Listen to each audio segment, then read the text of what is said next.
Estamos iniciando o nosso segundo webinário da disciplina de Literatura e Letramento Literário, com uma expectativa muito boa, com uma inspiração. A professora Ana Amélia traz esse momento festivo e também de muita inspiração. Então, que tenhamos um momento de formação muito profícuo para a nossa vida profissional e, essencialmente, para a nossa trajetória também pessoal. Sejam todos muito bem-vindos e muito bem-vindas. Com a palavra, a professora Ana Amélia. Obrigada, Ana. Muito obrigada, Ana Neta. A gente fica o dia inteiro conversando antes da aula, né, Ana? Nossa, sua assistência, assim, seu apoio é essencial. Muito obrigada mesmo. Gente, maravilhoso. Boa noite, professora Gilda, que é a tutora que está aqui hoje, que é a nossa tutora. Boa noite, gente. Que vai também nos ajudar a gerenciar todo esse processo de formação aqui hoje. Seja bem-vinda. Gilda, que bom te ver. Eu doida gravando, conversando com você. Adorei. Sim. Que bom te ver. Fica aí mesmo com a câmera aberta. E aqui tem mais uma tutora. Ela está aqui, Ana? Aconteceu um imprevisto com a filha dela e ela está chegando. Viu? Tudo bem. Aguardar, é só para apresentá-la. Isso, a Bárbara. A Bárbara é a tutora do grupo 1 e Gilda é do grupo 2, não é isso, Gilda? Isso mesmo. Hoje, amanhã, inclusive, desculpa, professora. Não? Amanhã, inclusive, eu vou divulgar para vocês no grupo de WhatsApp amanhã cedo, mas amanhã nós teremos à noite um plantão. Quem tiver disponibilidade, quem tiver dúvida com alguma atividade, amanhã das 19 às 20, eu vou colocar lá no grupo nosso de WhatsApp o link do Meet, porque aí vocês podem entrar lá e tirar, se quiserem, né, precisarem de ajuda com as atividades, com algum trabalho, eu vou instalar justamente para essa função, tá bom? Convido todos para participarem, inclusive, tanto das atividades da primeira semana, quanto dessa semana, que já estão lá postadas, inclusive, tá? Pessoal, eu achei o filme que a professora indicou. O site chama Pobreflix. Gente, eu não estou falando, é maravilhoso, Ana, isso. Olha aqui, o Jonas achou o livro. Ô, Gilda, copia esses negócios tudo do pessoal e junta aí, porque eu não posso fazer isso agora. Não, estou copiando, pode deixar. Obrigada. Eu quero te pedir outra coisa, muito encarecidamente. A gente vai estar no ritmo e hoje eu vou ser, gente, vocês não estão entendendo, pontualíssima. Então, se tiver, sabe, pergunta mesmo, você anota para mim e fala, professora Ana Amélia, que vai passando, sobe demais, é pior que o WhatsApp, só que sabe quando a pessoa escreve, fica lá embaixo, você nunca mais responde? Não se preocupe, essa é uma das tarefas nossas, inclusive. É assim que as questões vão passando, eu vou copiando e no final eu passo para você todas, tá? Amo isso. Obrigada. Mas teve uma pessoa que perguntou sobre a Ana Vaz, se as coisas estão no ambiente virtual. Tudinho, Ana, quando a gente acaba o webinário, no dia seguinte de manhã, parece, já fica postado lá. Eu coloco todo o material de PowerPoint que eu vou apresentar para vocês, eu já coloco lá na noite mesmo, que eu fico empolgada depois da aula, e aí eu já ponho, sabe, que às vezes vocês querem olhar, querem lembrar, então não precisa ficar assim loucamente anotando, mas é bom anotar coisas que vocês acharem importantes. Calma, vou ter que fechar a porta aqui. Pequena.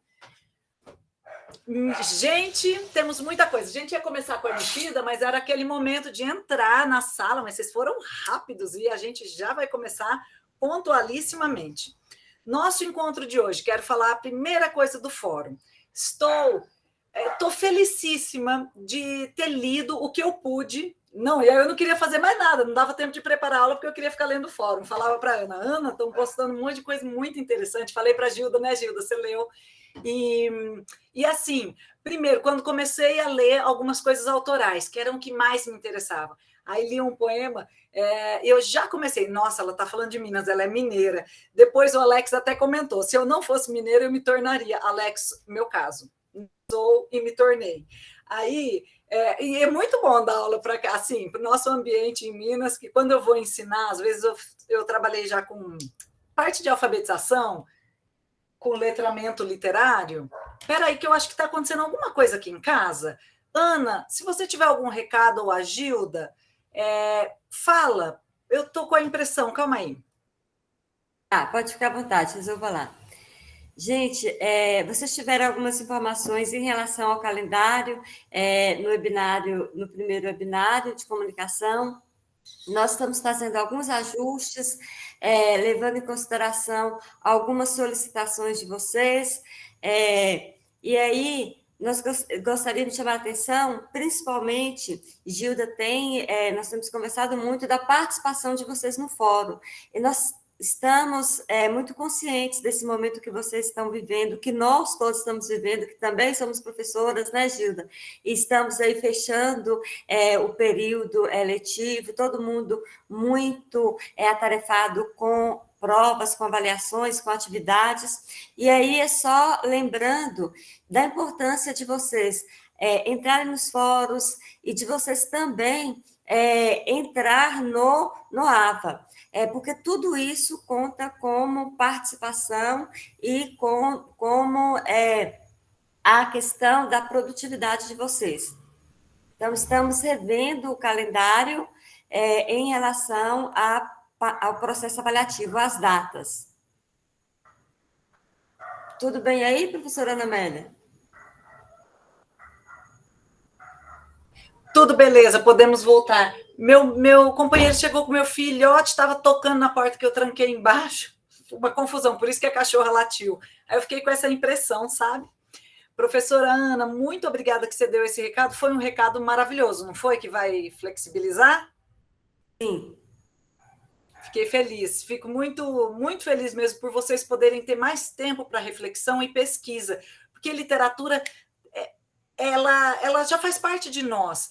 Mas, assim, quanto mais tempo, sedimenta mais e as ideias vão surgindo. Então, fazer com muita pressa, lidar com o texto literário com muita pressa, tem menos, vamos dizer assim, menos proveito, mas também tem. Porque sempre está em contato com fantasia, com a imaginação, com o nosso interno e também com a perspectiva do outro, isso é valioso. Aí eu quero falar do fórum, tá? Do primeiro, alegria total. Por ler a participação de vocês, e o mais legal era ler os comentários, sabe? Quando uma pessoa comentava sobre a perspectiva do outro, nossa, como a terceira margem do rio toca a gente, mais de uma pessoa falou que esse era o texto, e também um outro do Guimarães, que é o Miguelin, né? E eu me lembro que uma vez eu estava chorando aos prantos na sala, entrou o André e falou, o que aconteceu? Eu falei, o Dito morreu, mas meu Deus, quem é o Dito? Eu nem conheço esse Dito na sua família, assim. Eu não, é o irmão do Miguelin. E aquela perspectiva dele olhar com outros olhos quando ele coloca o óculos e ele consegue ver a sua mãe, aquilo é um negócio impactante, a gente não esquece. Então eu vi assim, o que eu busco com vocês, que é essa sensibilização, a partir dessas palavras da construção. Vocês já estão picados pelo bichinho da literatura, sabe? Pelo modo com que escreviam sobre os textos. Então, olha, meu parabéns de verdade. E eu quero dizer isso, nesse tipo de fórum, a participação de vocês é que garante a nota total. A gente jamais vai avaliar assim, esse aqui escreveu de um livro melhor do que aquele. Não existe isso entre nós, tá? Então, todos que estão lá já estão com uma nota muito maravilhosa no fórum, que é toda que pode ter. E eu vou conseguir e tentar cada vez mais fazer fóruns que vocês possam participar com o que vocês têm de contribuição para dar. E eu acho que esse primeiro mostrou isso, né? A gente aprendeu muito lendo um ao outro, assim. Depois, quem quiser comentar sobre como foi ler o fórum e ver as pessoas, é legal.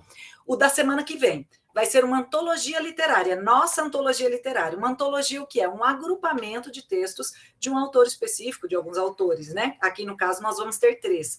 Machado de Assis teve que sair. Meu objetivo com vocês, nesta aula de hoje, é iniciar o que a gente vai continuar no módulo 2. Vocês estão me ouvindo bem? Tá, né, Ana? Tive a impressão que caiu. Na disciplina de literatura afro-brasileira. Portanto, a gente só vai trabalhar com escritoras e escritores negros neste módulo agora, e no seguinte eu acho que eu até abro uma brechinha para um Castro Alves, alguma coisa assim, porque também não falar do Navio Negreiro, né? Aí, olha como que vai ser. Vocês não vão postar no fórum. Lá no fórum tem o link do Padlet e vocês vão ver isso aqui que a gente está vendo. Aí o meu pedido é que vocês pesquisem as vidas desses três escritores, né? 2 escritoras e um escritor. É impactante, para dizer o mínimo. E aí vocês comentam porque escolheram o texto que escolheram e uma pincelada da vida, um traço da vida, uma parte da biografia que tenha tocado vocês, que seja interessante compartilhar, que vocês leram, tá bom? Eu vou fazer exatamente isso hoje.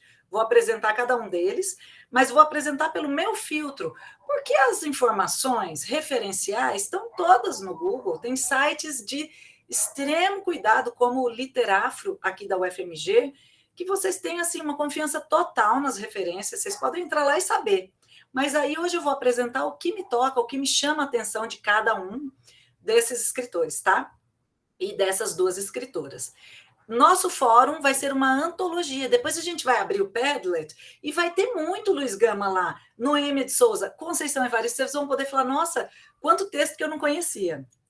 Aí, fechou. Era sobre isso que eu queria dizer, de como passar de ambiente, tá? Pega o link e vai para lá. Não responde desta vez, não respondam na sala de aula. E outra coisa que já tem orientações para atividade avaliativa, já conversei com Gilda, já conversei com Bárbara. Se vocês tiverem dúvidas, podem perguntar, tá bom? Para elas, e elas perguntam para mim, se não tiver resolvido, depois vocês mandam um e-mail para mim, a gente está disponível, tá? Aí vamos começar. O que já começou, a window, é isto? Achei. Eu tentei colocar com a letra maior que eu tinha para não ter que abrir aquele grandão, porque aí eu tenho que ficar aqui sem ver vocês. Então, nosso tema de hoje é a literatura, né? A palavra como portal. Vamos pensar só um pouquinho o que seria um portal, ou como porta de entrada, mas parece que portal tem uma coisa que se afina um pouco mais com uma magia, com algo que transforma, que não seja mágico, mas que transforma, né? E esse portal é exatamente isso. O que eu vejo, vejam se vocês concordam comigo, ou se hoje em dia a formação de professores e professoras já está tão avançada que isso mudou completamente. Porque eu ainda trabalho, em muitos casos, em várias partes do Brasil, não estritamente com a formação em literatura, mas com a formação, às vezes, ampla em leitura, um pinguinho de alfabetização em alguns casos. Então, vejam se vocês concordam comigo, que eu percebo esse quadro. A gente usa o texto literário ainda como pretexto. A gente começa a pegar um texto literário para trabalhar um projeto de meio ambiente. Não há problema nenhum em fazer isso, tá? Já digo de antemão, não tem problema nenhum em usar um texto com um projeto, por exemplo, na educação infantil, no ensino fundamental 1, que vai falar do meio ambiente, mas a questão é que o pulo é muito rápido. O texto vira um pretexto. Essa é uma das questões. A segunda é que a gente pode até trabalhar o texto da literatura. Aí a gente já sabe que o texto, vamos dizer assim, não pode ser pretexto para ensinar gramática, para uma coisa assim tão descaradamente. E aí a gente faz uma coisa. A gente, como professores, eu já fiz isso. Eu aprendi muito cedo, porque eu levei um chacoalhão num evento que eu fui uma vez, e aí rapidamente eu comecei a olhar a palavra como portal. E o que é esse segundo problema que acontece quando a literatura fica escolarizada? Isso é o nosso tema da aula seguinte. Quando ela entra para a escola, e muitas vezes quando a gente vai trabalhar com a literatura, a gente passa e vai direto para o que quer dizer. O que quer dizer isso? O que o autor quis dizer, por exemplo, com aquele texto dos Racionais da Lágrima? O que ele quis dizer? O que a Cecília Meirelles estava dizendo naquele poema? Então, a gente lê e pula para o sentido. Tem problema, professora, pegar sentido do que você lê? Não, é óbvio, a gente quer isto. Mas nós pulamos a parte principal.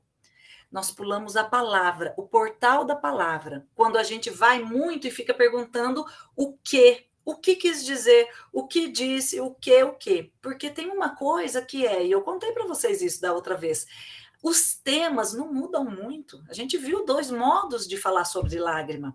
E o que importa para a gente em literatura? Como disse e não exatamente o que disse. Então, nós vamos lembrar disso, e por isso que é a palavra que é o portal. É assim, como é que esta autora expressou este pensamento?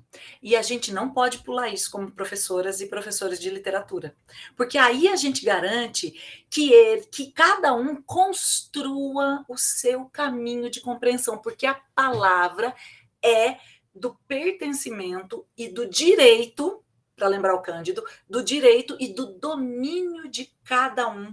Então, aquela palavra, quando ela é exercitada por dentro e você estimula isso e você leva para o texto e não para fora do texto, o resultado é maravilhoso. Nosso roteiro. Vocês viram as duas muchachas que a gente tem na sala de aula, né? Eu coloquei elas para simbolizar o que a gente está fazendo. Então, hoje eu não vou comentar sobre isso, mas eu queria dizer que a muchacha em La Ventana é do Salvador Dalí. Aquela outra belíssima mulher negra, eu achei, não tinha autoria, pelo menos não achei, então eu chamei-a de muchacha em La Ventana africana.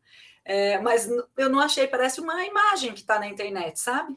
Depois eu quero que vocês não deixem de pensar por que será que estas duas imagens podem ser usadas para trabalhar com a literatura, ou pelo menos para um curso que se propõe a refletir e a trabalhar com ensino e aprendizagem de literatura, tá? Essa é a pergunta, então. Por isso que a gente começa com as nossas muchachas.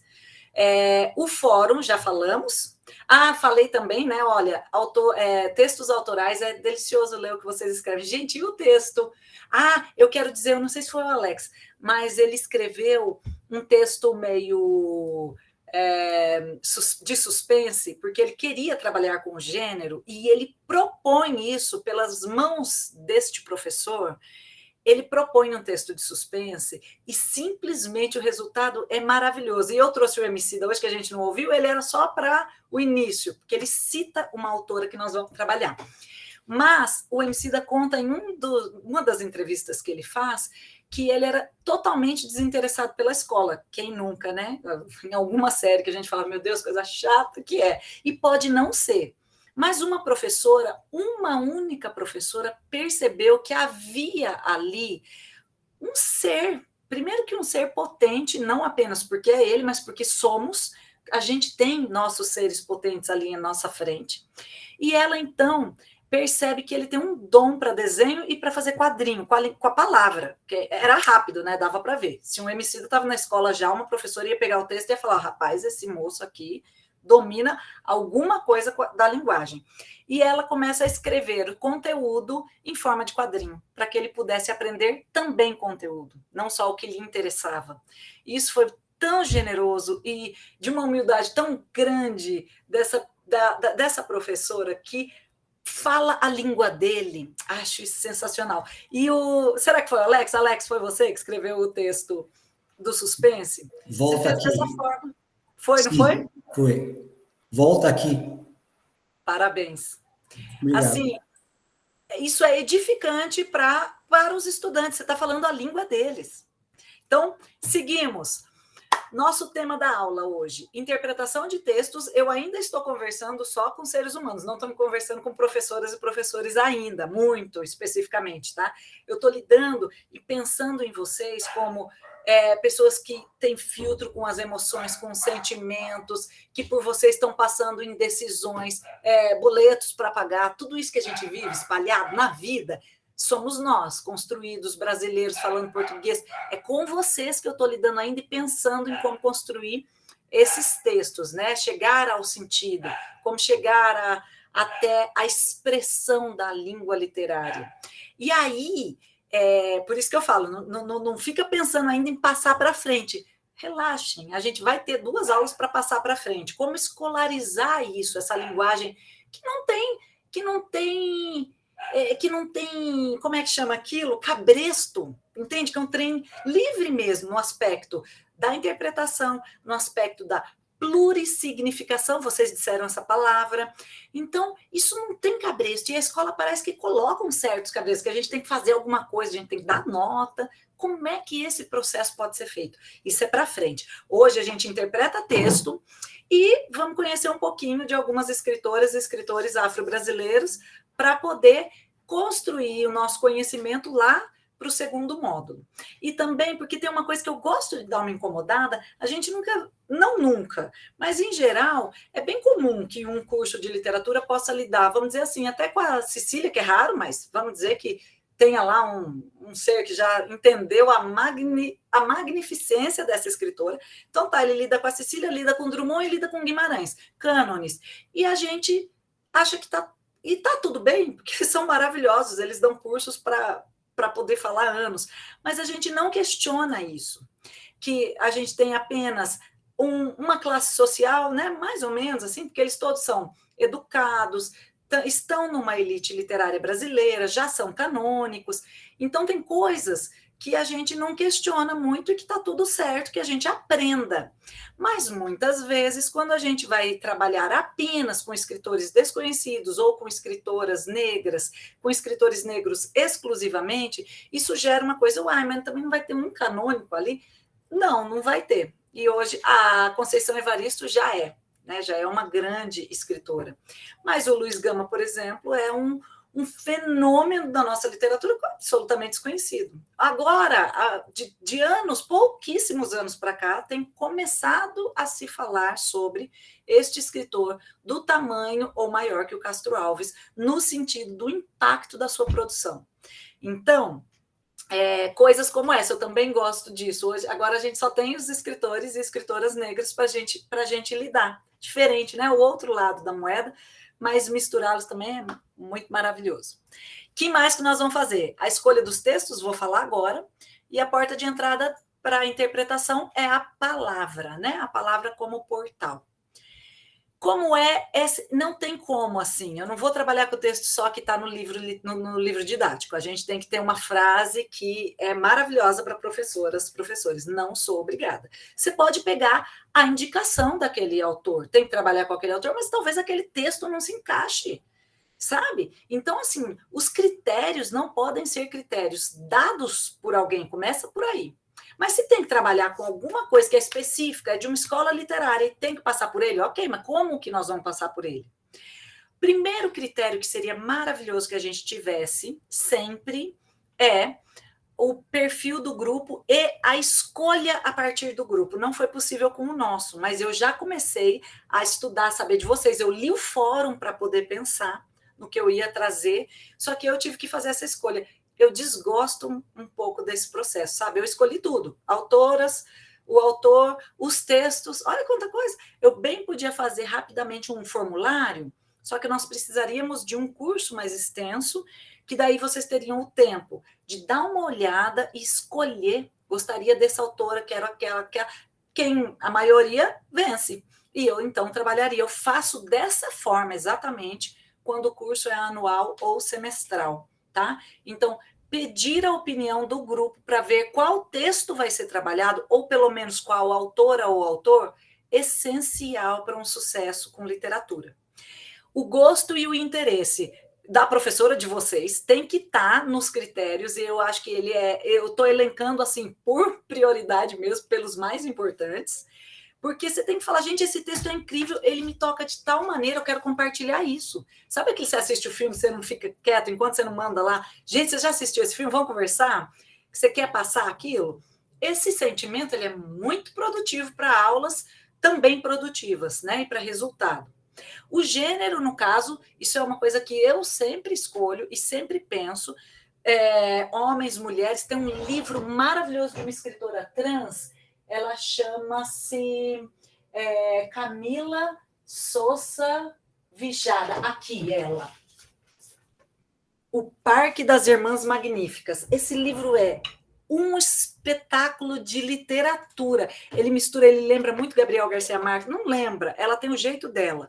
Mas tem, assim, uma literatura fantástica, ela é argentina, e é uma escritora trans. Se, por acaso, o interesse for suscitar o assunto, mas ele é, assim, adulto, o livro, for suscitar o assunto, isso tem que entrar no critério, sabe? O que vocês estão objetivando?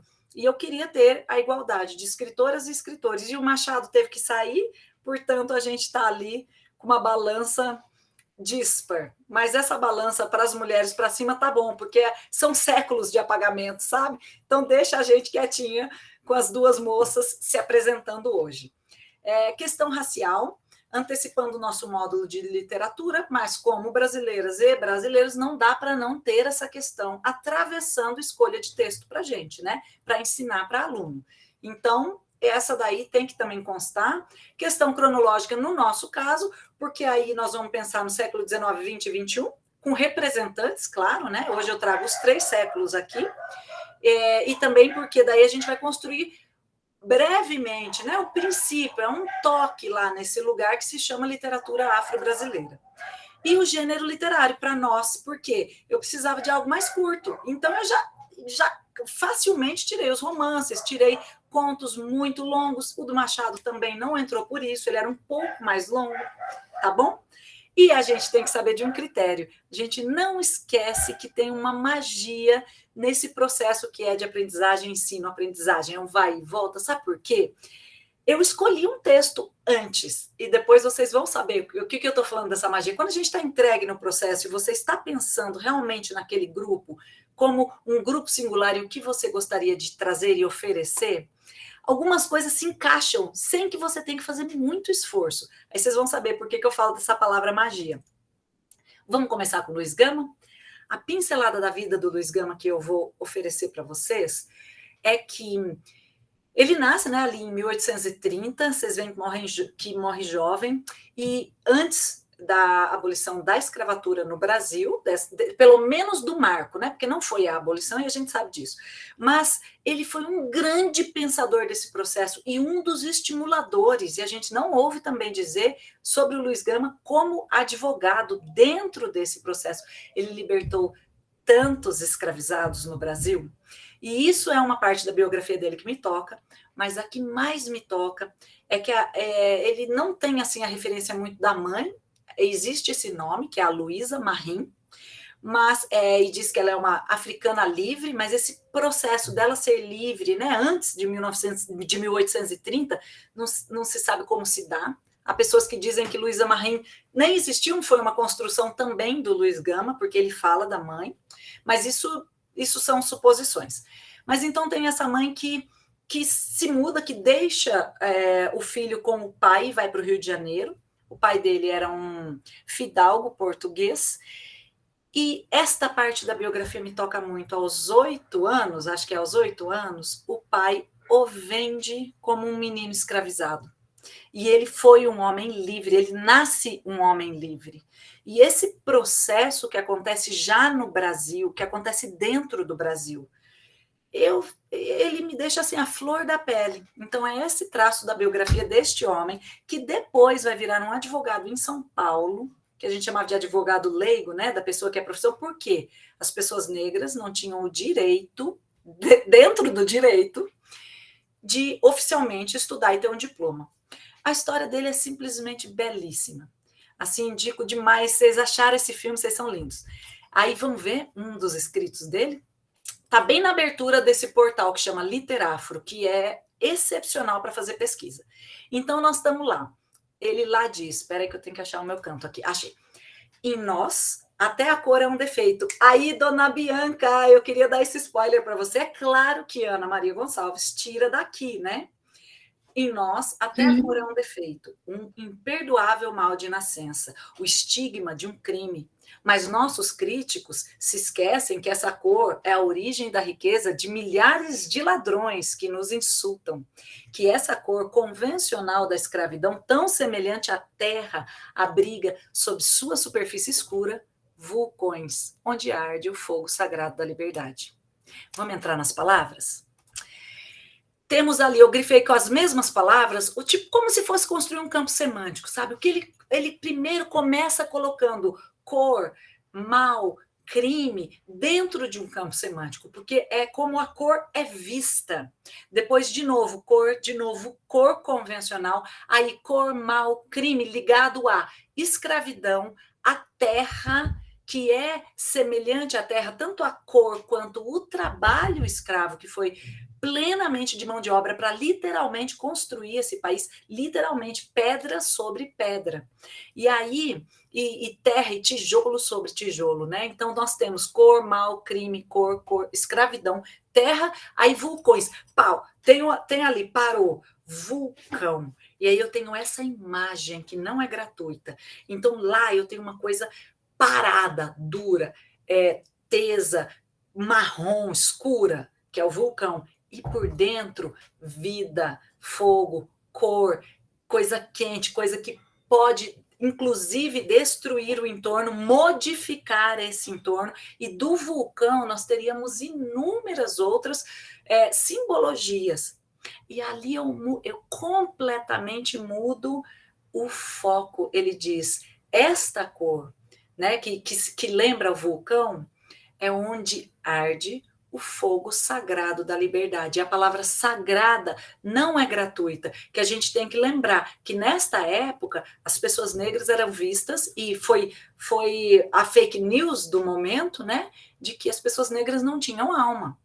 Então, quando ele diz o fogo sagrado, ele está falando, olha, aqui reside algo que está conectado diretamente com Deus. E eu tenho também a ideia que está na Bíblia, né, das línguas de fogo, do fogo sagrado, que é onde está o Espírito Santo.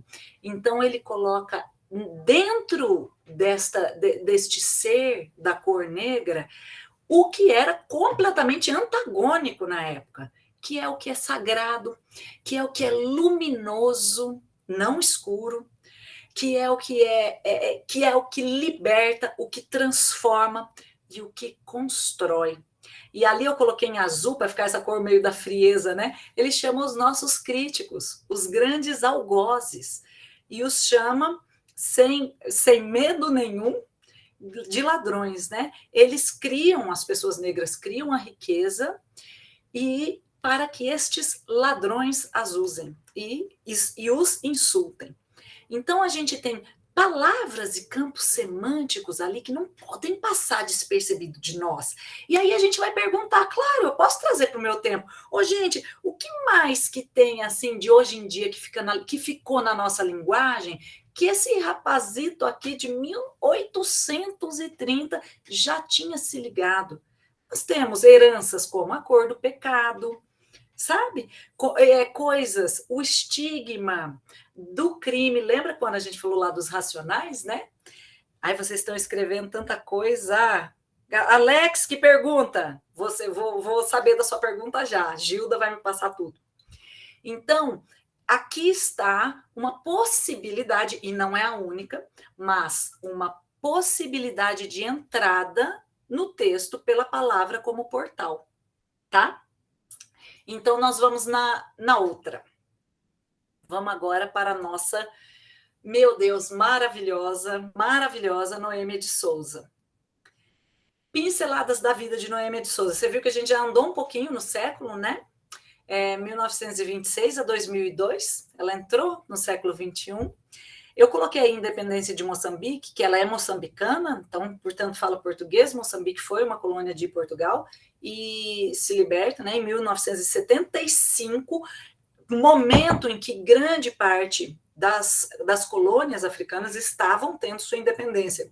Nigéria, no entorno dessas datas, a Somália, tantos outros países, modificando, né, sua estrutura de colonial para independente, e com todos os percalços que isso pode gerar e continua gerando.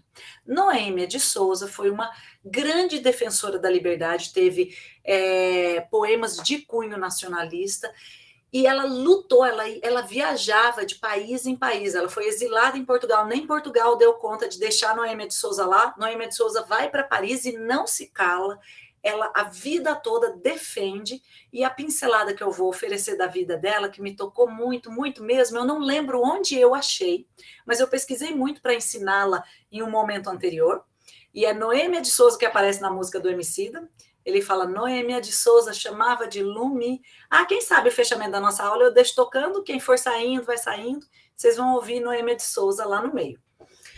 E Noêmia de Souza tem uma parte que me toca muito aqui, quando Moçambique vai ser independente com as honrarias e com, né, a passagem e o estabelecimento do Estado independente, ela não é convidada para a cerimônia.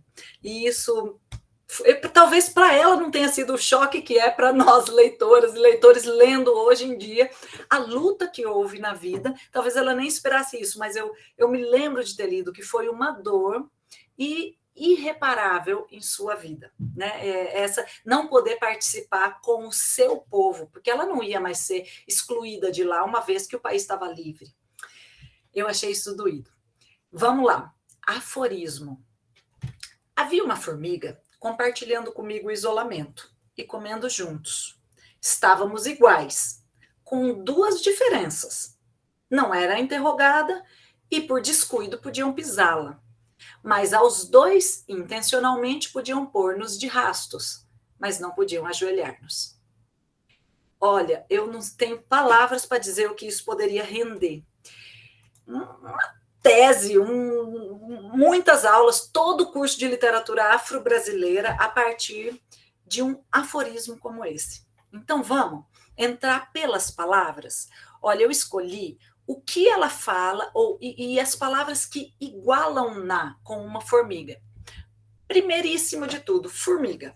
Eu não posso deixar passar que ela escolhe uma formiga. Não fala de uma cobra, por exemplo, mesmo que fala, podiam pôr-nos de rastos. É rastros mesmo, é rastejar, fazer rastejar, né? Fazer rastejar, pôr-nos de rastos.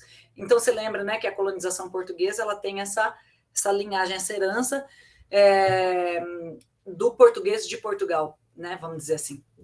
E mas eles não escolhem uma cobra, porque justamente uma cobra pode atacar, envenenar, e a formiga tem uma simbologia de fragilidade, porém de construção, de criação de coletivo. Gente, na formiga, a gente pega a Revolução Moçambicana inteirinha, só por essa imagem. Mas ela diz, então, que formiga e ela estavam iguais. Havia duas diferenças. E aí ela diz, as duas diferenças eu falo já. Eu quis trazer a igualdade. Formiga, comigo, né? Nós duas iguais, podiam pôr-nos de rastos, mas não podiam ajoelhar-nos. Isso é de uma fortaleza, porque ajoelhar tem um sentido, primeiro que já entra para a esfera e para um ambiente do sagrado, da questão da religião, da questão de você baixar a cabeça para algo como devoção e tudo, né? Mas aqui ela não está falando de igreja, ela está falando deste mesmo comportamento de se rebaixar, de ajoelhar, de baixar a cabeça, por exemplo, mas para o colonizador. E ela falou, a formiga não dá nem para ajoelhar, porque ela é, né, 4 patinhas, não tem como fazer uma formiga ajoelhar, não tem como, por conta da própria constituição física da formiga. E a dela não é por conta da constituição física, é por conta do fogo sagrado que fica lá dentro. Ela pode rastejar, mas ela não se ajoelha. Olha essa imagem construída. Então, isso é de um poder, e eu não posso deixar passar que ela usou pôr-nos de rastos e ajoelhar-nos. Eu tenho que trabalhar com esses dois ambientes, com esses dois termos linguísticos. O que significa rastejar de forma mais ampla? Quer dizer, estar totalmente sem poder, ou quando a gente fala, está rastejando lá por não sei quem, por exemplo, né? Um exemplo assim, cotidiano. Aí você vê que a pessoa está refém, né, daquela outra pessoa ou de uma situação. E ela pode estar refém, mas ela não está ajoelhada, ela não está aceitando, ela não tem devoção nenhuma àquilo. Porque ela usa um termo que é ligado à questão religiosa, né? Que é o ajoelhar. Quando você aceita, quando você se ajoelha perante algo que é maior. E aqui está claramente dizendo, eu rastejo, mas eu não me ajoelho para o colonizador. Aí tem duas diferenças que eu também não posso deixar passar. Ali seria uma locução adverbial, né? Ela fala assim, ó, a diferença dela e da formiga. A formiga não era interrogada, então a gente sabe que ela está presa, porque as duas estavam em isolamento. Ali não está escrito prisão. E eu tenho que pegar quais termos me mostram que esta mulher foi presa e que faz parte da biografia dela mesmo. Aí a formiga não era interrogada e, por descuido, podiam pisá-la. Veja esse por descuido. A formiga está suscetível a ser pisada. As pessoas podem pisar, mas teria que ser com intenção, porque ela aparece, existe, o corpo dela está. Então, olha como ela se coloca diferente deste pequeno ser, e igual ao mesmo tempo, né? Por conta de toda a situação colonial que havia em seu país. Bonito demais, né? Fazer rasto pode ser o mesmo que pisar no chão, deixando pegar. Ah, isso mesmo, no caso do negro, se tornavam pegadas históricas. Ô, Rainon, eu não falei, isso daqui, pronto, encerraria a nossa possibilidade de ler o Brasil a partir desta irmã moçambicana, sabe? No sentido do que ela nos traz, do que nos forma. Muito forte. Então, parou de apresentar para vocês? Parece que ficou escuro. Ficou, mas voltou. Voltou. Ô, gente, Conceição Evaristo, eu até treinei hoje, porque a leitura do texto dá certinho 7, 8 minutos. Então, eu estou prevendo terminar 9, vai ser 9:02, assim, tá bom? Vamos embora. Vou trazer a pincelada da vida da Conceição. Não deixem de ler a vida dela, que ela mesma conta no Literafro, porque é emocionante. Oi, Cirlane. Adoro Conceição Evaristo. Que bom. Espero que você não tenha lido esse texto, só para você ouvir. Olha só, Conceição Evaristo é de Belo Horizonte. Achei isso um dado maravilhoso, assim, porque eu tô aqui, gente, ela nasceu aqui, e eu fiquei muito tocada, que ela conta que provavelmente a mãe foi só com ela no cartório registrá-la. Isso, para mim, foi uma imagem muito, muito forte, assim, de pensar, né? Essa mãe que tinha mais 2 filhas, daí teve mais uma depois, foram 4 meninas, e com este pai, né? E o pai dali não estava, estatística brasileira também, e aí ela vai, essa ida ao cartório, sabe? Esse trajeto que ela conta, isso me tocou. Então, Conceição Evaristo é ali, registrada por essa mãe muito forte, e nós vamos ler sobre essa relação, tá bom? E eu falo que é o prazer de ouvir um texto, porque agora eu vou efetivamente ler o conto dela, é curto, é ele que dura 6, 7 minutos, e eu gostaria que vocês não acompanhassem com o conto, tá? Agora é só escuta. Podemos? Só escuta. Olhos d'água. Uma noite, há anos, acordei bruscamente de uma estranha pergunta. Se precisar falar comigo, tem que falar agora, tá? Que eu tô fora. Estou totalmente dentro, mas estou fora da sala. Uma noite, há anos, acordei bruscamente e uma estranha pergunta explodiu de minha boca. De que cor eram os olhos da minha mãe? Atordoada, custei reconhecer o quarto da nova casa em que eu estava morando e não conseguia me lembrar de como havia chegado até ali. E a insistente pergunta martelando, de que cor eram os olhos da minha mãe? Aquela indagação havia surgido há dias, há meses, posso dizer. Entre um afazer e outro, eu me pegava pensando de que cor seriam os olhos de minha mãe. E o que a princípio tinha sido um mero pensamento interrogativo, naquela noite se transformou em uma dolorosa pergunta carregada de um tom acusativo. Então, eu não sabia de que cor eram os olhos da minha mãe. Sendo a primeira de 7 filhas, desde cedo busquei dar conta de minhas próprias dificuldades. Cresci rápido, passando por uma breve adolescência. Bem comum isso, né? Sempre ao lado de minha mãe, aprendi a conhecê-la, decifrava o seu silêncio nas horas de dificuldades, como também sabia reconhecer em seus gestos prenúncios de possíveis alegrias. Naquele momento, entretanto, me descobria cheia de culpa por não recordar de que cor seriam os olhos da minha mãe. Eu achava tudo muito estranho, pois me lembrava nitidamente de vários detalhes do corpo dela, da unha encravada do dedinho mindinho do pé esquerdo, da verruga que se perdia no meio da cabeleira crespa e bela. Um dia, brincando de pentear a boneca, a alegria que a mãe nos dava quando, deixando por uns momentos o lava-lava, o passa-passa, as roupagens alheias, e se tornava uma grande boneca negra para as filhas, descobrimos uma bolinha escondida bem no couro cabeludo dela. Pensamos que fosse carrapato. A mãe cochilava e uma de minhas irmãs, aflita, querendo livrar a boneca mãe daquele padecer, puxou rápido o bichinho. A mãe e nós rimos e rimos do nosso engano. A mãe riu tanto que lágrimas escorreram. Ah, não, é assim mesmo. A mãe riu tanto das lágrimas escorrerem. Mas de que cor eram os olhos dela? Eu me lembrava também de algumas histórias da infância de minha mãe. Ela havia nascido em um lugar perdido no interior de Minas. Ali, as crianças andavam nuas, até bem grandinhas. As meninas, assim que os seios começavam a brotar, ganhavam roupas antes dos meninos.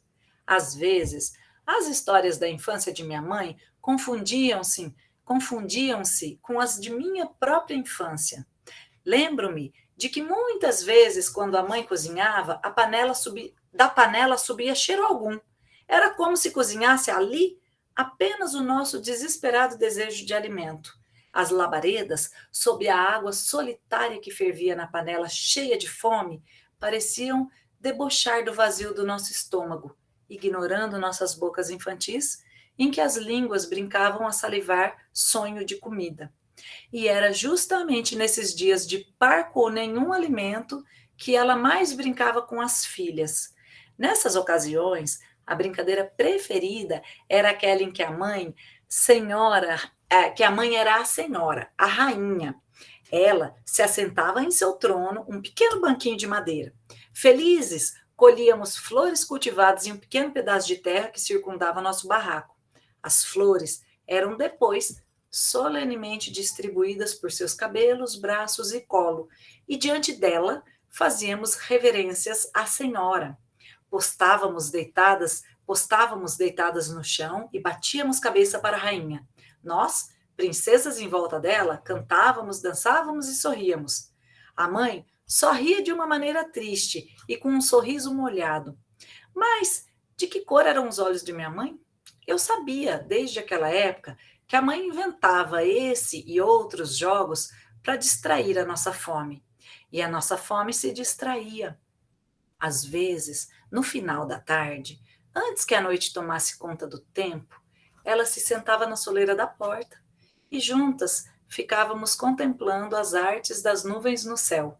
Umas viravam carneirinhos, outras cachorrinhos, algumas gigantes adormecidos, e havia aquelas que eram só nuvens, algodão doce. A mãe, então, espichava o braço e até o céu colhia aquela nuvem, repartia em pedacinhos e enfiava rápido na boca de cada uma de nós. Tudo tinha que ser muito rápido, antes que a nuvem derretesse e com ela os nossos sonhos se esvaecessem também. Mas de que cor eram os olhos da minha mãe? Lembro-me ainda do temor de minha mãe nos dias de fortes chuvas. Em cima da cama, agarrada a nós, ela nos protegia com seu abraço. E com os olhos alagados de prantos, balbuciava rezas a Santa Bárbara, temendo que nosso frágil barraco desabasse sobre nós. E eu não sei se o lamento, o pranto da minha mãe, se o barulho da chuva, sei que tudo me causava a sensação de que a nossa casa balançava ao vento. Nesses momentos, os olhos da minha mãe se confundiam com os olhos da natureza. Chovia, chorava, chorava, chovia. Então, por que eu não conseguia lembrar da cor dos olhos dela? E naquela noite, a pergunta continuava atormentando. Havia anos que eu estava fora da minha cidade natal. Saíra de minha casa em busca de melhor condição de vida para mim e para minha família. Ela e minhas irmãs tinham ficado para trás, mas eu nunca esquecera a minha mãe. Reconhecia a importância dela na minha vida, não só dela, mas de minhas tias e de todas as mulheres da minha família. E também, já naquela época, eu entoava cantos de louvor a todas as nossas ancestrais, que desde a África vinham arando a terra da vida com suas próprias mãos, palavras e sangue. Não, eu não esqueço essas senhoras, nossas iabás, donas de tantas sabedorias. Mas de que cor eram os olhos de minha mãe? E foi então que, tomada pelo desespero por não lembrar de que cor seriam os olhos de minha mãe, naquele momento, resolvi deixar tudo e, no dia seguinte, voltar à cidade natal em que nasci. Eu precisava buscar o rosto da minha mãe, fixar o meu olhar no dela, para nunca mais esquecer a cor de seus olhos. Assim fiz. Voltei aflita, mas satisfeita. Vivia a sensação de estar cumprindo um ritual em que a oferenda aos orixás deveria ser a descoberta dos olhos da minha mãe. E quando, após longos dias de viagem, para chegar à minha terra, pude contemplar extasiados os olhos da minha mãe, sabem o que vi? Sabem o que vi? Vi só lágrimas e lágrimas. Entretanto, ela sorria feliz, mas eram tantas lágrimas que eu me perguntei se minha mãe tinha olhos ou rios caudalosos sobre a face. E só então compreendi. Minha mãe trazia serenamente em si águas correntezas. Por isso, prantos e prantos a enfeitar seu rosto. A cor dos olhos da minha mãe era a cor dos olhos d'água, águas de mamãe Oxum, rios calmos, mais profundos e enganosos, para quem contempla a vida apenas pela superfície. Sim, águas de mamãe Oxum. Abracei a mãe, encostei meu rosto no dela e pedi proteção. Senti as lágrimas as lágrimas dela se misturarem às minhas. Hoje, quando já alcancei a cor dos olhos da minha mãe, tento descobrir a cor dos olhos da minha filha. Faço a brincadeira em que os olhos de uma se tornam espelho para os olhos da outra. E um dia desses me surpreendi com um gesto de minha menina. Quando nós duas estávamos nesse doce jogo, ela tocou suavemente meu rosto, me contemplando intensamente. E enquanto jogava o olhar dela no meu, perguntou baixinho, mas tão baixinho, como se fosse uma pergunta para ela mesma, ou como se estivesse buscando e encontrando a revelação de um mistério ou de um grande segredo. Eu escutei quando, sussurrando, a minha filha falou: Mãe, qual é a cor tão úmida dos seus olhos? Ai, meu Deus do céu, tá acabando comigo, Alex. É muito bonito. Agora, olha, o que eu vou falar da magia? Eu não escolhi o texto porque a palavra central, porque aonde a gente pode levar tudo é a lágrima. Nós começamos. Só que essas lágrimas de construção, aquela lágrima que anda por duas vertentes de rio. Então, olha como eu tenho tantos ambientes para entrar dentro desse texto belíssimo, que só merece silêncio. Eu não consegui ler hoje à tarde, sozinha eu ficava chorando. Gente, hoje à noite eu vou ter que dar conta. Sheila, você levantou a mão. Ó, Sheila, o que eu vou fazer? Sim, Bela... levantei. Menina, qual a cor dos olhos do meu pai? Eu vou partilhar com você que você conseguiu arrancar lágrimas aqui. Eu estou passando por um processo que eu já até comentei com a Ana, não sei se ela está lembrada, mas meu pai está passando por um processo de um câncer terminal. E esse texto, ele me fez perguntar que agora eu estou cuidando do meu pai, mas eu não sei a cor dos olhos dele. Vou lá daqui a pouco olhar. Ai, Sheila, você faz a brincadeira do espelho porque ele está em você, né? Quando ela fala que brinca. Nossa! É duro deixar partir, né, Sheila? É duro, mas eu sei que vai uma hora. Vai. E sinta-se abraçada. E olha, vai com você, vai com seus olhos, entende? Ele vai com seu abraço, vai com seu afeto. Seu pai está muito bem assistido por você, assim, Sheila. Enquanto você... Ele é muito sortudo de ter você para cuidar. Sai de uma aula, vai ver o pai. Obrigada por compartilhar, sabe, querida? Porque é para isso que tem texto de literatura, porque a gente não precisa ir só, né? E tem coisa mais importante. Obrigada, gente. Nossa. Eu estou me sentindo uma família. Obrigada. Muita força mesmo, Sheila. Desculpa pelo choro. Eu também peço, que eu não tenho muita compostura, gente, não consigo passar. Agradeço, Sheila. pela sinceridade, pela abertura, pelo amor. E a gente já está, assim, desejando que seu pai tenha os olhos do brilho que a maturidade pode trazer para alguém que vai se encontrar com a morte. E que ela vai ser uma passagem bonita para ele, porque teve cuidado, Sheila. Aqui, nós vamos terminar hoje no horário. Gilda, minha parceira, Bárbara, se você tiver chegado, minha parceira, vai me ajudar a pegar as questões centrais, e não vai ser agora, porque eu vou gravar depois um vídeo, vocês assistem. Eu fico ali falando 10 minutos e conversando. Ô, gente, o fulano perguntou isso, aí eu quero comentar. Aí eu comento tudo. Só que nós vamos, então, fechar. É porque acho que a Sheila deu, assim, o tom do que eu queria trazer para vocês, sabe? Hoje era a literatura, a nossa rainha. A palavra literária, a nossa princesa. E se eu tenho isso, se eu tenho texto, como é que eu pulo o texto? Como é que eu pergunto assim, me fala o que a Conceição Evaristo, ela teve, qual é o tipo de vida? Daí eu tenho que responder, ela passou muita dificuldade. Não é isso que me interessa. Olha as construções que é possível, que eu coloquei algumas. A simbologia, que é ao final, né? O símbolo vem depois, sempre. Primeiro vem o concreto, depois vem o símbolo. Eu tenho que lidar, eu tenho que trazer meu aluno para pensar assim, que simbologia que pode ter a água, o rio, que ela fala rios caudalosos, né? A correnteza e a lágrima. É a mesma que a gente trouxe, vocês já trouxeram. Olha, com o que vocês construíram na primeira aula, eu já conseguiria entrar no nosso texto. Vêem? Vocês percebem que lá a gente já trouxe o sutil, a gente já trouxe o que uma lágrima pode me oferecer de chave de leitura. E eu poderia facilmente entrar em olhos d'água por meio da lágrima, só da lágrima.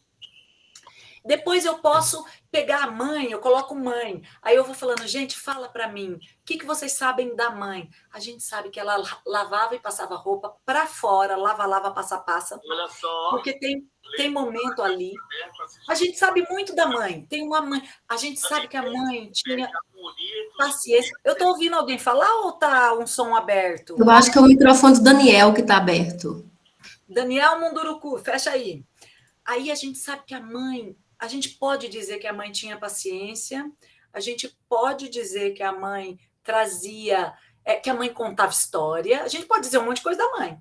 A gente pode dizer da infância da narradora, dá para dizer a questão das vivências, a gente pode dizer das vivências, inclusive com fantasia, não dá para dizer só que foi uma infância de fome, de subnutrição, não dá para dizer.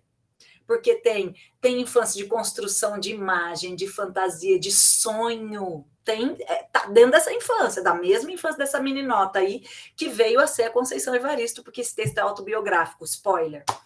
E eu posso dizer da memória, o que eu junto das memórias da mãe, das memórias das ancestrais, ela foi colocando ali, né? As ancestrais que araram a nossa terra com lágrima, palavra e sangue. Isso daí está dentro desse campo da memória. E, enfim, eu ia ter que perguntar por que ela quer dizer com a cor dos olhos? Porque a cor aí, a mesma cor da Ana Maria, a mesma cor do nosso Luiz Gama. Ele fala a cor, depois ele fala a cor da terra. Ela traz a palavra cor, só que aqui ela fala dos olhos, né? E é uma brincadeira, porque se ela descreve a mãe como sendo uma mulher negra, é claro que não é regra total, porque tem os olhos de mel, a gente tem os olhos, alguns, especialmente na África, assim, tem misturas que dão uns olhos azulados, sabe? Então, claro, eu posso perguntar literalmente a cor dos olhos, mas vamos perguntar para além da cor. Que é que a minha mãe queria dizer, porque a cada evento que ela nos narra, quando a casa quase caía, o barraco quase caía, ela falava, qual era a cor dos olhos da minha mãe? Muitas vezes eu penso que ela estava perguntando assim, quem era minha mãe naquela hora? O que ela viveu? O que aconteceu com ela? O que ela sentiu? Qual era a cor dos olhos da minha mãe quando o barraco quase caiu? E a Sheila quer descobrir isso, né? Mas o outro ser, a gente não consegue dominá-lo por inteiro, assim, compreendê-lo por inteiro. Só umas partes. E a cor dos olhos ajuda nisso. E aquela parte que eu pus os tijolos, isso aí é teoria da literatura. Só entrar assim, teoria do conto, vai ter lá. Você pega tempo, espaço, personagem para construir. É bom, mas não é para perguntar assim, quem é a autora do texto? Ai, gente, que nervoso aquele negócio. Constrói o tijolo e depois você vai tirando o sumo, sabe? A essência, o mel do texto. Porque o mel do texto, vocês são adultos, tá? A Sheila tirou o mel do texto, mas o mel do texto é quando aquilo vai se transformando em algo dentro de mim que ele me compõe. Eu construo de tal forma que eu consigo ligá-lo à minha vida e ele me toca em diferentes esferas, não só intelectual. Então, eu acho que a gente termina por aqui, com a cor dos olhos do pai da Sheila. Que lindo. Aí, Gilda, você faz isso para mim, tá? Que depois eu gravo. Obrigada, gente. Obrigada. Mas, ó, obrigada, Sheila. Mas não sai assim que eu tenho certeza que eu tenho muita fé em Deus. Sei que todos nós temos uma passagem, um tempo determinado aqui nessa terra. E por mais que seja dolorosa essa despedida, que ele vá em paz, que eu entrego. Sheila, isso é lindo. É lindo. O Alex, Bianca você levou de frente, né? Já fala desse olhar. Fala, Bianca, que beijo, gente. Eu estou aqui muito emocionada também, por causa do texto, por causa do choro da Sheila, mas principalmente, sim, porque eu estou reflexiva de perceber como que a arte nos toca, né? Assim, tão profundamente, seja a literatura, seja o cinema, seja a pintura, e como que a arte nos coloca de frente com a gente mesma, para que a gente possa se conhecer. Para que a gente possa ver a cor dos nossos olhos. Exatamente. Então, eu acho que é muito importante a gente procurar a arte no sentido de autoconhecimento. É isso, para mim, que é muito fundamental, assim, quando eu vejo algum filme, eu leio alguma coisa, porque a arte, muitas vezes, ela está falando muito mais sobre a gente. Na verdade, é a maneira como a gente lê também, né, Ana? Obrigada, Bianca. Pessoal, olha, tem algumas questões, tem vários comentários. Realmente acho que não vai dar tempo, né, professora? Eu vou te encaminhar. Ela né, nos prometeu gravar um vídeo depois, postar lá na nossa plataforma, e a gente vai ter acesso a isso depois. A professora Ana, ela teve que sair um pouquinho antes, porque ela dá aula a partir das 21 horas. Então, ela já está em sala de aula agora. Ela tem os 2 últimos horários na terça-feira. A Bárbara não conseguiu entrar, porque ela estava com a filha dela fazendo uma apresentação de final de ano, então não teve condições de vir, de chegar a tempo aqui. Mas estamos aqui, todos encantados com a sua aula, porque, né, somos 50 pessoas agora, mas estávamos aqui com 55, e todo mundo até o finalzinho, porque é uma aula encantadora, né? A gente agradece muito pela sua aula, eu agradeço muito também pela participação de todos que estão aqui, e eu vejo que esse encantamento que você traz para a sua aula, isso acaba refletindo até na realização dos trabalhos deles. Eu tive a oportunidade, porque faz parte de uma das minhas atribuições, que é acompanhar os trabalhos que vocês fazem lá na plataforma, os fóruns, os trabalhos todos. E tive a oportunidade de ler os comentários de vocês. Eu fiquei tão encantada. Eu também. Eu fiquei tão encantada, aquilo para mim foi um presente ter lido. Foi ontem que eu parei para fazer as leituras e fiquei assim, tão apaixonada por estar vendo ali a essência de cada um, do modo como vocês estavam apresentando ali as obras, as leituras que já realizaram, que já fizeram, o modo como a literatura realmente encanta, né? O que vocês colocaram aqui, que a Bianca acabou de dizer aqui para a gente, a Sheila. E é isso, eu acho que é uma aula encantadora. Eu espero que seja assim até o final do curso, né? O Alex perguntou a respeito sobre a atividade. Alex, eu fiquei com a incumbência de explicar essa atividade amanhã no nosso plantão. Se você tiver a oportunidade de participar, Você acha que está no grupo da Bárbara, mas ela também vai fazer a mesma tarefa, a tarefa a gente faz em conjunto, tá? Então não se preocupe, ela vai passar essa tarefa, vai explicar essa tarefa como vai ser realizada. E para o fórum, a professora Ana Amélia gravou um vídeo explicando como fazer. Então, está tudo tranquilo lá, mas de qualquer maneira a gente está aqui à disposição a qualquer tempo que vocês precisarem, tá? Então, é isso. Cimeia Alguém levantou a mão, foi Cirlane. Ah, não? Foi... Isso. A Cimeia perguntou da atividade e também vai ser respondida, viu, Cimeia? Não vai precisar aplicação, não, tá? Vai ser o projeto, contando com o perfil de aluno que vocês têm, ou se souberem, vão ter, né, o nível e tal do ano que vem. Não vai precisar da aplicação em sala de aula. Aí eu posso explicar melhor também depois. Eu queria agradecer muito a Gilda e dizer que eu vi a Cirlane que levantou a mão. Se alguém tiver, sabe, com aquele negócio assim, ai, gente, eu quero falar, que é o negócio do momento, a gente pode falar. Porque essas questões, comentários, eu vou comentar depois, mas tem coisa que não dá para depois, que não pode ser depois. Então, levanta a mãozinha, se Cirlane, se você quiser contribuir, fala com a gente. E alguém... Eu tinha um professor que falava uma palavra que era tão engraçada para falar desse... É do agora, tem que ser. Eu quero... Porque a palavra, nossa, é muito forte. Às vezes o que você vai dizer vai trazer algo para uma outra pessoa. Então, diga, compartilhe aqui. Para a gente poder fechar e fechar essa aula assim com a Conceição, com esse abraço de mãe, com esses olhos, com a cor dos nossos olhos, né? Cirlane, você ainda quer? Eu acho que ela saiu. Eu vi a mensagem aqui, ela saiu. Ah, então tá. Ela estava... E ela depois comentou alguma coisa, tudo bem. Sim. Gente, eu também... Assim, eu fico tão grata, vocês são atentos. Vocês pensam que não dá para sentir? Já te falei de magia, né? Ó, de distância, vocês estão aqui. Eu só fico louca quando eu tenho que ir para outra aba, né? E daí eu não os vejo, não as vejo. Mas eu agradeço de verdade, assim, essa entrega, né? A gente tá junto. E vamos construir. Eu vou fazer o caminho. Eu que penso. Eu também não gosto disso, não. Até as avaliações eu faço junto junto assim, eu penso junto, né? Com o grupo. Eu estou pensando para que vocês façam da melhor forma possível. Sabe assim, eu quero fazer isso porque eu vou usar o ano que vem, por exemplo, uma aula de literatura. Então, e eu acho que o prazo vai ser estendido. Não dei spoiler porque a Ana Neta falou no começo. Sim. Então, vocês vão poder trabalhar bem. E a atividade é para que cada um mostre a cor dos seus olhos, tá? No que vocês vão propor como professoras e professores. Vamos embora? Então vamos, né? Um abraço para todos. Tá? Amanhã estarei disponível das 19 às 20. Eu mando lá o link para vocês. A Bárbara também vai estar no mesmo horário em outra sala.